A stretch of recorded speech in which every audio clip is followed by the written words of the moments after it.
Abito blu e camicia bianca d'ordinanza, il K3 di Treviso accoglie Luca Zaia, neorieletto presidente veneto. Il volto di chi non ha dormito quasi, al suo fianco il traghettatore della Lega Post Tosi Giampaolo Dozzo. Il primo pensiero del governatore va ai veneti. Ringrazio i veneti per il grande risultato. L'unica regione che chiude un risultato con più del 50% di consenso, quindi un cittadino dei tanti cittadini su due ci ha scelto, è un risultato che ci dà un grande senso di responsabilità, una grande carica, un grande entusiasmo. Sarò governatore di tutti, come ho già fatto negli ultimi 5 anni, promette, forte di 1 milione di voti e del consenso di un votante su due. Una campagna sentita come non mai, confessa.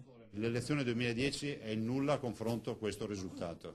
E l'elezione 2010 è il nulla contro questo. Oggi noi, se avessi dovuto iniziare con una come si può dire, con una suggestione questa conferenza stampa, avrei detto Mission Impossible realizzata. Vai, non ti curar di loro e continua ad amministrare. Questo, spiega il Presidente, il mandato ricevuto dai veneti.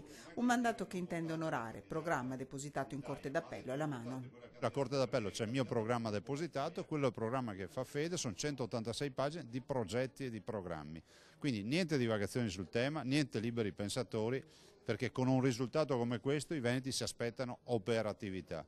Non consiglieri che vengono a spiegarci come funziona il mondo. Se vogliamo spiegarci come funziona il mondo, dobbiamo candidarsi a qualche altra parte. Lavoro, ci sono 760 milioni di euro di fondi comunitari da sfruttare subito e autonomia, se necessario, andando a muso duro contro il governo, che ai veneti deve assolutamente dare risposta alle questioni sul campo.